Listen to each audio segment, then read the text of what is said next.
Florida house prices were slashed by nearly 25% of home sellers. And this past week, in real time, working with clients, people just like you who found me on YouTube and hired me to help find their dream home, dream lifestyle, and negotiate the best deal possible, found a home listed for $650.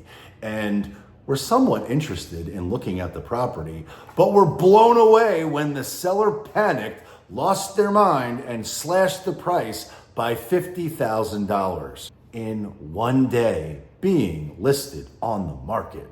And truthfully, it's completely unfair for me to say that the home seller lost their mind. I don't know if they had their mind in the first place, but I do know that the listing agent who took the property as a listing and marketed it absolutely lost their mind because they changed the listing description to include the following words: the home seller is desperate and they must put a deal together. And if you're in the real estate industry and you are a listing agent, fun fact or pro tip, don't ever include that language in the listing description. Because if you do, you are not representing your seller the right way. And just in case you didn't know, as a listing agent, you represent the seller. And in this particular example with me working as the buyer's agent, you don't want to give me any leverage to negotiate against you and your seller. But as you might imagine, I was extremely intrigued, and I knew that there were going to be conditional issues with this property because although the camera can hide lots of things and the photographer can do lots of things to make a home look better in pictures, well, Harry Houdini himself wouldn't have been able to pull off a magic trick that would make this home look better in pictures. But I don't want to get too negative. I don't want to beat up the agent, but they should have known better and should have taken better pictures, which would allow for maximum exposure for the seller. In order for the seller to get what he wants, which I suspect is to find the one buyer on planet Earth willing to pay more than anybody else. But that's not what happened here. Instead, massive price reduction. They slashed it by $50,000, which is a major chunk at this price point, but they dropped from $650 down to $599. And so we wanted to know what was going on. We wanted to see what the home looked like. And so off we went. We scheduled the showing. We went to the property. And when I opened the door, I almost got knocked over because the stench of either someone who has chain smoked aggressively in this house nonstop 24/7 for the entire time they lived in the property, or it was something else, like perhaps they were secretly running a meth lab out of this home. But whatever they had done in this home stunk to high hell, and they did everything that they could to mask that odor, which almost knocked me over when I opened the door. And that's not the way you want someone to experience your home when it's for sale. By the time I left, my eyes were watering, my allergies were exploding, and I thought I might need to mainline Claritin, but I didn't. I survived, and we made it to our next showing. But they did what they could to remove the stench. They ripped out all the rugs from the floor, which they did not replace. And I think they may have added some Kills paint in order to try to absorb the stench, which absolutely 1000% had gotten into the drywall. So in order to remediate this home, they're going to have to do a lot of work and strip it almost down to the studs in many places, replace all the drywall because the home is disgusting. And I take that back. The home is not disgusting. The home smells disgusting. And if your home smells disgusting while you're trying to sell that home, you are not going to get what you want. But I sure would hope that the agent or the professional that they hired to market and represent them in the sale of their home would have told them the truth and would have offered solutions in order for them to get what they want, or they priced it the right way to reflect the condition that it's in. But none of those things happened, and instead, it took them a full 24 hours to realize they made a mistake, and they slashed the price by $50,000. And one thing I can absolutely assure you is that that will never happen on my watch. So if you must sell and you want to find the one buyer on planet Earth willing to pay more than anyone else, irrespective of market conditions, then please reach out. Go to igohomegroup.com right now and we will connect right away. Hello friends, welcome back. You're watching Chris Igoe. If you find value, then please subscribe to the channel, smash the thumbs up, and ding that bell so that you don't miss out on my next video. Now let's address the elephants, plural, in the room. And I don't want to disappoint all of those real estate agents out there who are telling everyone that they can marry the house and date the rate. And while it is factually true, you could do those things, it's also factually true that if I sprout wings, I can fly across this room. I don't think it's likely to happen anytime soon. And despite the fact that Big Papa Powell has been telling everyone he intends to cut rates, surging inflation fears sent the market tumbling and Fed officials scrambling. Investors, consumers, policymakers, and economists have all been caught off guard with just how stubborn price pressures have been to start 2024. But if you've been watching for a while, I don't think you're all that surprised about what's happening because I've been sharing exactly what's going to happen since I did my liquidity crisis that is bound to happen well over a year ago. But heading into this year's market, we saw an accommodative Fed poised to cut interest rates early and often. Well, evidently their accommodative stance of cutting early and often has changed dramatically, because last week we got horrible economic information, with each day literally bringing another dose of the inconvenient truth about inflation. And while the Fed officials took notice of the higher readings, they did not sound the panic alarms, as most of them said that they still expect to cut rates later this year. But if you're holding your breath and you're waiting for the government to tell you the truth, not what you want to hear, well then I suspect that you are likely to be a goner. Because the government and the economists and the policymakers and any politician out there is never going to tell you the truth. They're never going to sound the panic alarms, because if the consumer is panicked, it is over for the economy. Because if consumers, people just like you, are in fact panicked, the systems will break, the economy will crash. It's 100% predictable, and it's happened before. And when the consumer actually does wake up to the reality of what's actually happening, well then it's too late to get involved, because everyone will be playing the catch a falling knife game. But right here locally in Delray Beach, in Boca Raton, in Boynton Beach, in Wellington, the real estate market continues to uptick. But don't take my word for it. I'm going to share the numbers, because the numbers don't lie. And the government does. And the leaders, politicians, government and economists, talking heads that are out there do. And while I hope nobody is holding their breath waiting for the government to tell them the truth, we all may be goners if this prelude to World War III continues to develop. But China and Russia are waiting in the wings, and Iran is on the attack against Israel. And I suspect world leaders are none too happy about what's going on in the world right now. And if World War III does in fact break out, we're going to have much bigger fish to fry than a reverse market crash, or the home insurance nightmare, or the southern border, or a million other variables. It will be the end of everything. But I'm not here to be Debbie Downer, and I'm not a doomsday predictor. So I will continue to make hay while the sun's shining. But Elon Musk, one of the smartest people in the world, who certainly has his finger on the pulse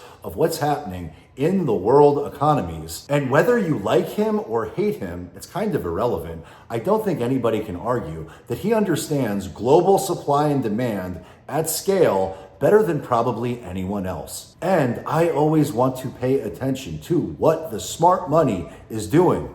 And Elon Musk just announced Tesla will lay off 10% of its global workforce. And they are not alone. Layoffs are coming. Volatility season is here, which is best evidenced by fixed mortgage rates, which are up across the board. And they're trading damn near 8% if you've got perfect credit. If you don't, they're much higher. But according to Freddie Mac, the 30-year fixed rate increased by 6 basis points this week, and the 15-year fixed rate went up by 10. And while, according to this article, these aren't drastic jumps, I suspect it feels pretty disheartening and pretty drastic to any of the potential home buyers that hoped or prayed or were told by someone else that interest rates will definitively drop in the beginning of 2024, or at least be trending in that direction, which is not what's happening. But let's put that into some historic context and understand that historically, these interest rates are not abnormal. So while mortgage interest rates are on the uptick right now, they are still lower now than if you had purchased a home 6 months ago. And now the market seems to be getting more in line with the economic reality that the Fed is not touching interest rates anytime soon. So if you are ready to buy a house now and you're waiting for mortgage rates to plummet, well then I suspect it's probably not worth the wait. But markets will go up and markets will go down, and inflation will go up and inflation will never go down. Newsflash. That's not what happens. Inflation is not going down. It is way too sticky up until something breaks. But when the system which is propping it up does in fact break, default, or cease to exist, well, then you can expect that there will be fire sale prices across the board in each and every market for everything that you want to buy. And if you've got the money to do so, well, then you'll get what you want. But if you're dead broke and you don't have resources and you are dependent on the government for your next check, well, then you are truly effed. And I know that probably sounds harsh, but that's the truth. Which takes me to Peter Schiff and Patrick Bet-David. Shouts out to PBD, the PBD podcast, Valuetainment. The future looks bright. Well, it looks bright to most, but not so much to Peter Schiff, who warns that inflation and economy are in big trouble. But please don't take my word for it. I'm like a broken record on this. If you've been watching for a while, you know exactly what I think is going to happen, but let's hear what PBD and Peter Schiff have to say. Okay, and get your take on this. Peter Schiff, this is a story from a week ago. Peter Schiff warns of far more devastating outcome than 2008 global financial crisis as he slams Jerome Powell's misguided optimism.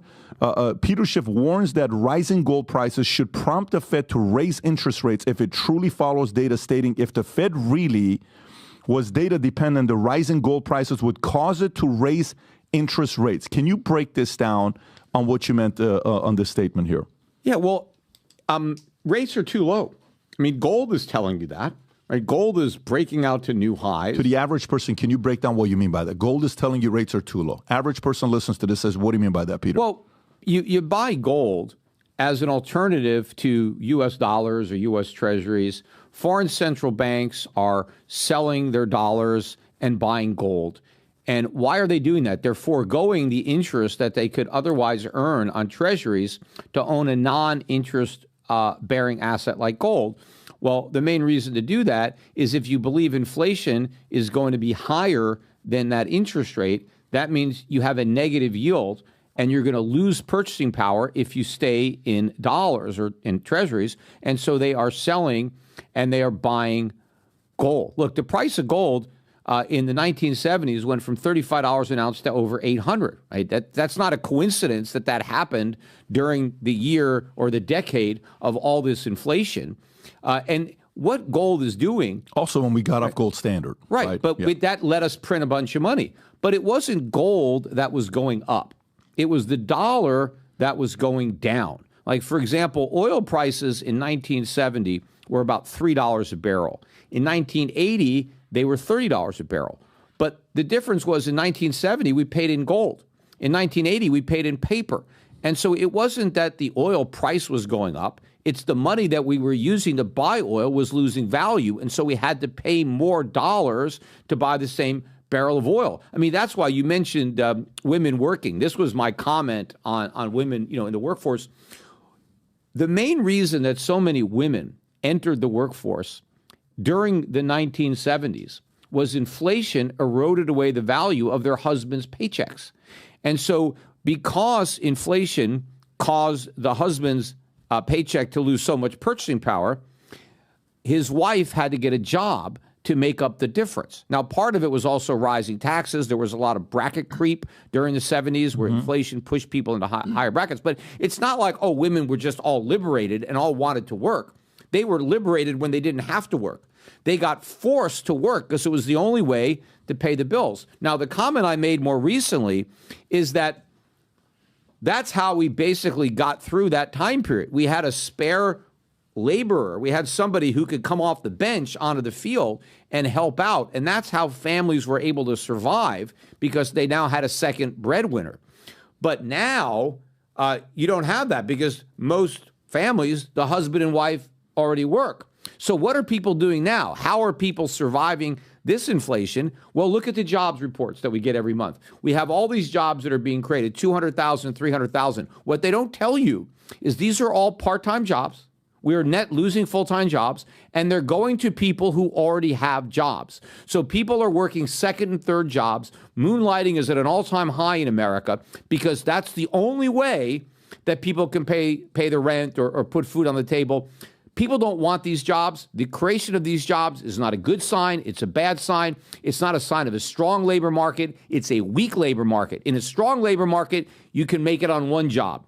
In a weak labor market, you need 2 or 3 jobs. And that's what's going on. Tom. You know, the Fred data, Fred, and I'm speaking of St. Louis, you know, has been out over the last couple months showing the increase in second jobs. And they only show it around like 5.5%, 6%.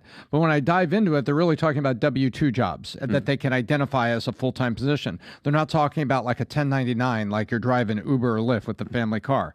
So it's very interesting that the data is backing up exactly what you say when you look around and you see what people are doing. They're having to supplement the house with basically hustling second and third jobs that they don't normally want to do. And the other way they're doing it is with debt. People are taking on debt. I mean, even though credit card interest rates are at an all-time high, you would think, okay, people will borrow less because it's so expensive. No, they're borrowing more.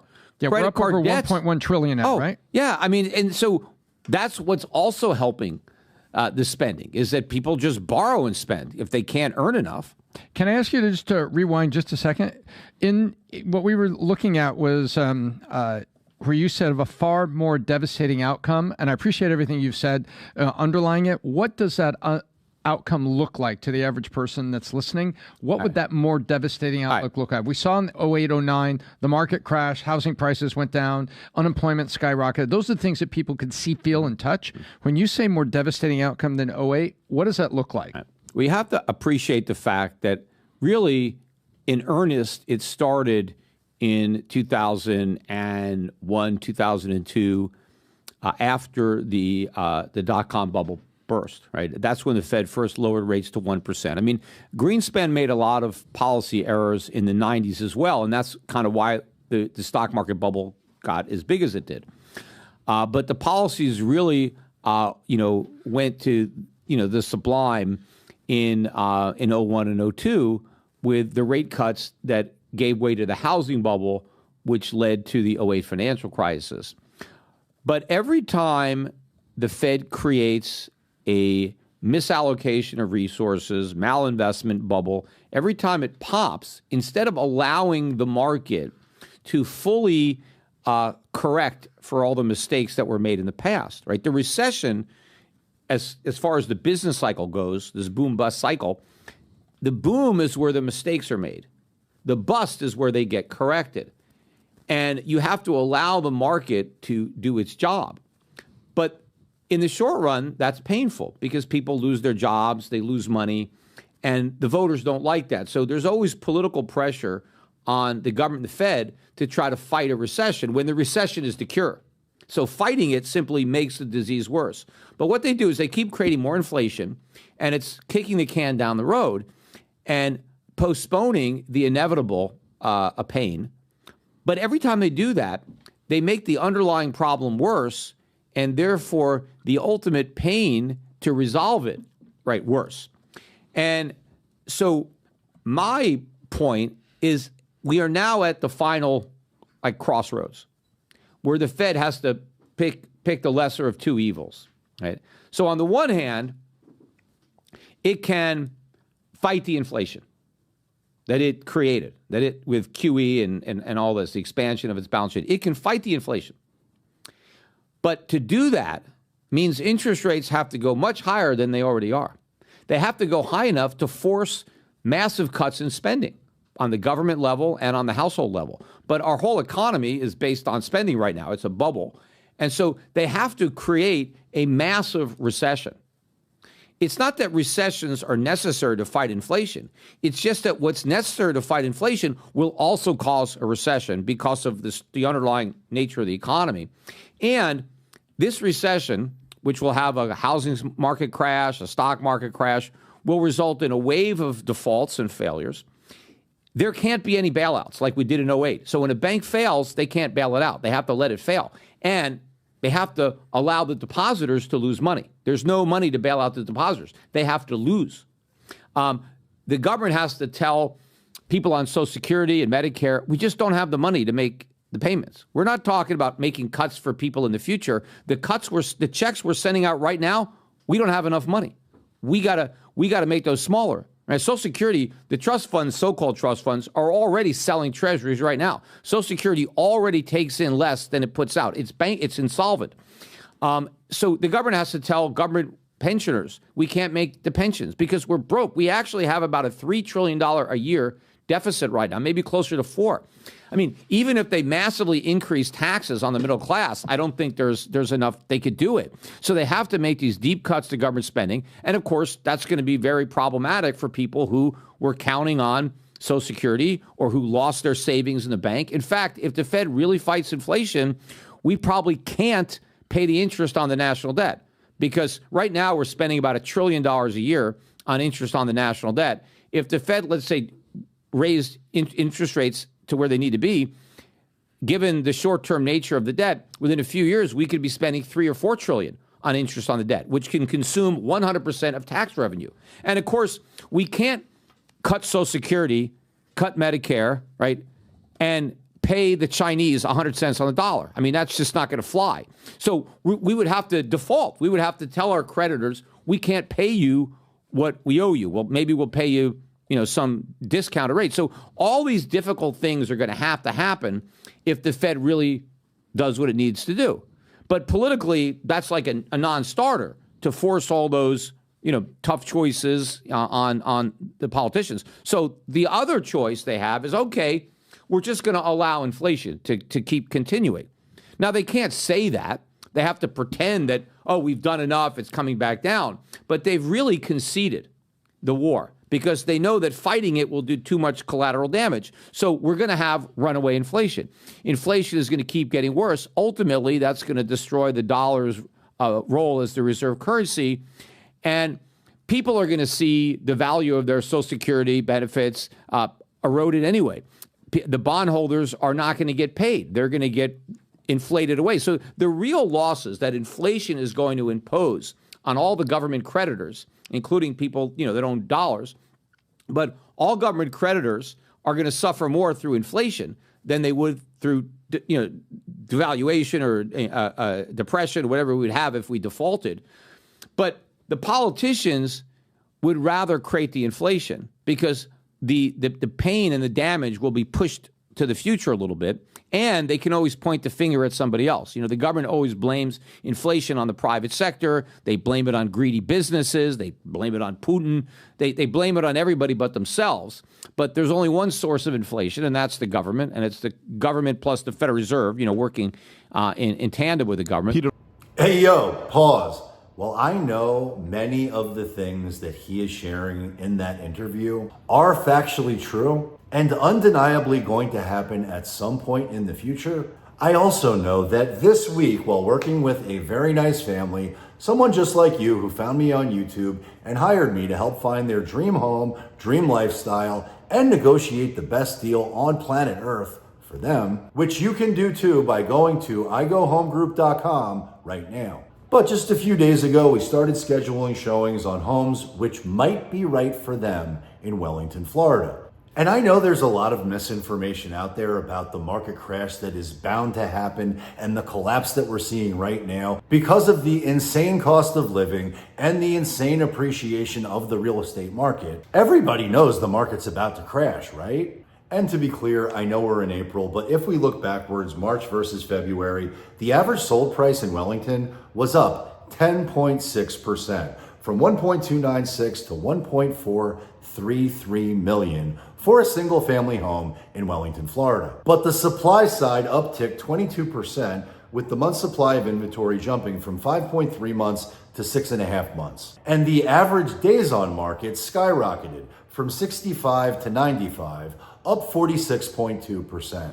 But since looking backwards is more of an academic exercise with no economic value, I think you're probably more interested in what's happening right now. In the first 14 days of April, the average sold price in Wellington dropped damn near 12%, from 1.552 million to 1.368, which essentially means the market traded flat over the last 3 months. The Wellington market overall is up over 30% year over year. And while the numbers don't lie, the only numbers that I actually trust are the numbers that I can verify myself. And the best thermometer that I've got at my disposal that lets me read the tea leaves as to what buyer demand is by the incoming phone calls I receive from people just like you who want to relocate out of where they live now and into the freedom of Florida. And while I can't speak with accuracy as to what it's like in other markets, I can tell you that my phone rings nonstop all day long off the hook from people just like you who want to be here yesterday, despite all of the potential bad news that everyone seems to be focusing on. But evidently Michael Jordan did not get the memo because he just bought a home here in South Florida. And unfortunately, his airness did not get the memo that he should have called me, because not only would we max out South Florida living to the fullest, I would definitely rock his latest Air Maxes. And now that I just said that, I don't think Air Max is part of the Air Jordan family, but I don't know. I'm currently wearing Asics gels. Now let's look at Delray Beach. So February to March, the average sold price for a single family home in Delray Beach was down 0.2%, from 1.042 to 1.040.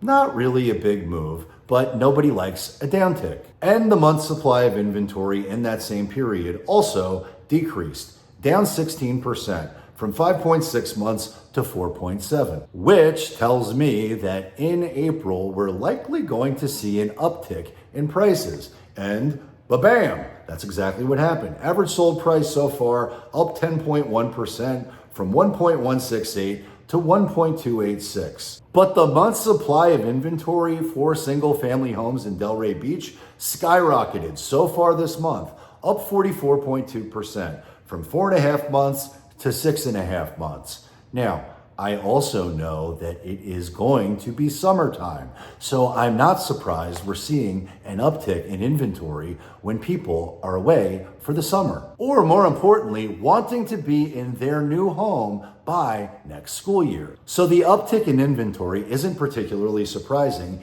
in many of these neighborhoods that are comprised of families with children, which takes us to Boca Raton. And Boca Raton, not a shocker, we have massive skyrocketing appreciation. From February to March, the average sold price upticked 38.3%, from 1.379 to 1.907 million. And month supply of inventory was on the downtick, down 24%, 4.6 months to 3.5. But that was then, this is now, 14 days into April, the month supply of inventory skyrocketed. I just talked about the summer selling season, right? It's up 42%, from 3.3 months to 4.7. Still a seller's market, but these are the most in-demand cities in the state of Florida, period. And I almost ran out of breath trying to complete that sentence. But the average sold price in Boca Raton so far in the first 14 days of this month are up almost 12%. 11.7 to be exact, from 1.611 to 1.8 million, period. That's what the market is today. So it seems as though we're experiencing a reverse market crash, but truthfully, that hasn't happened yet. Wait till they start manipulating interest rates, because if you think 38% is a big jump from February to March, and so far in April, 11.7%, just know that once they start pulling the economic levers that they likely will before the election, despite the fact it's not good for the country, you're going to see skyrocketing, astronomical home value appreciation, which will make the last bubble look cute in comparison. And no, that's not a good thing for the country. And no, that's not a good thing for really anybody. And no, it's not sustainable. But that's what I suspect is going to happen. And I'm here to tell you the truth, not necessarily what you want to hear. And we can bury our heads in the sand and pretend that that's not what the market is, but the market doesn't care about your feelings. The market is always right. And real estate will always trade. Unless, of course, there's a nuclear holocaust, and then nothing's going to trade, because we'll all be dead. But I'll wrap this up on a high note. I'm going back to my clients who I showed properties to this week. Of the 3 homes that they wanted to see going into the weekend, of the 3 they wanted to see, 2 of them went under contract prior to us being able to get a confirmation of showing. And yes, it's factually true that homes are sitting on the market longer than they have in the past. There is inventory that's sitting on the market unsold. But if you've got the right home, priced the right way, chances are you're going to have multiple offers which bid the price higher. And that's exactly what happened on 2 of the 3 showings that I just talked about. And the property that did not go under contract that we were able to see was the one I led this video with. It stunk so bad that I can promise you ain't nobody buying it anytime soon. But with all the changes that are happening in the dynamic real estate market and in the real estate industry, I was completely blown away by the lack of availability of some of these homes. Because out of the 6, 7, or 8, and I forget how many it was right now, of the properties that we scheduled to show, more than half of those property showings were declined completely because it was inconvenient for the seller, the agent, or a combination of both. Which, pro tip, if you're listing your home for sale, make it available for showings, specifically on the weekends. Because if it's only convenient for you to show the home Wednesday afternoons between 10 and 11 a.m., chances are ain't nobody coming to see your home. It's not going to sell. And I particularly enjoyed this weekend when we showed up to a property and the listing agent must be in attendance. Very important. You can't show a home without the listing agent, right?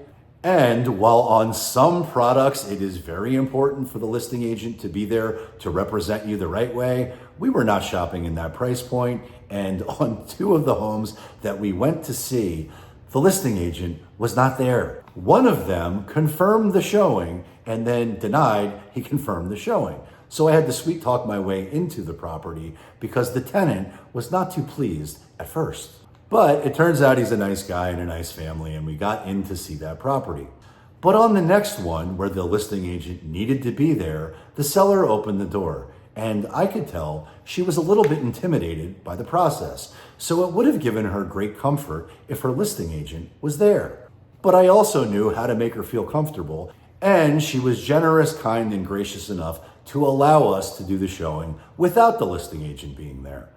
And had he been there, I can promise he would have done more harm than good, because we don't need somebody breathing over our neck, telling us information about the house that I already know. And even if I didn't know, I've got eyes, I'd be able to figure it out pretty quickly. But the seller was lovely, we got on with her business, and as we were leaving, the listing agent showed up, just in time for us to say goodbye to him. So if you are a listing agent and you must attend showings, do yourself a favor and be there on time at minimum, and preferably 15 minutes early. Because that's what professionals do, and that's why you're getting paid if you sell the home. which is yet to be determined on these other homes. But my clients and I had a good laugh about it, and I suspect that listing agent wasted a solid hour and I don't know how much gas money, but I hope he learned his lesson. But I'll wrap this up. My clients found a home they love. It checked all the boxes, and while there were some conditional issues that were obvious, this home had amazing potential.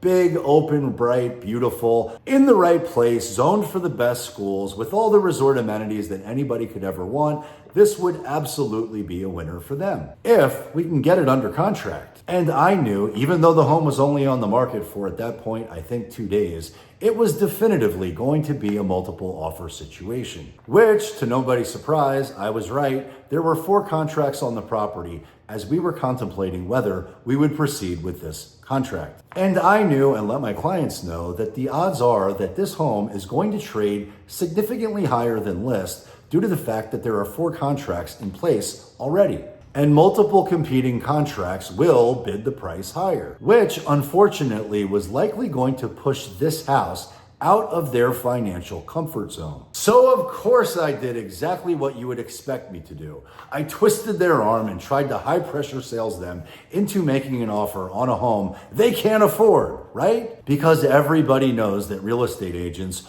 only care about themselves. They don't care about anybody else. Agents' only interest is in their next deal. Of course that's not what I did, despite what some of you think in the comments section. But we did what is prudent. We ran the numbers. We ran the mortgage interest rates. We figured out what the payments are actually going to be. We ran what the new property taxes will be. We got home insurance quotes so we know exactly what home insurance will be. We ran the numbers on what the HOA fees are and what the upgrades and improvements on the property will cost. And after crunching all those numbers, what did we elect to do? And when I say we, I don't really mean me. What they decided was best for them was not to proceed, not buy the home. And that's what they're supposed to do. That's what I want them to do. I don't want them to buy the home if it's not right for them. And the home could be the greatest home in the world, but if it makes you house poor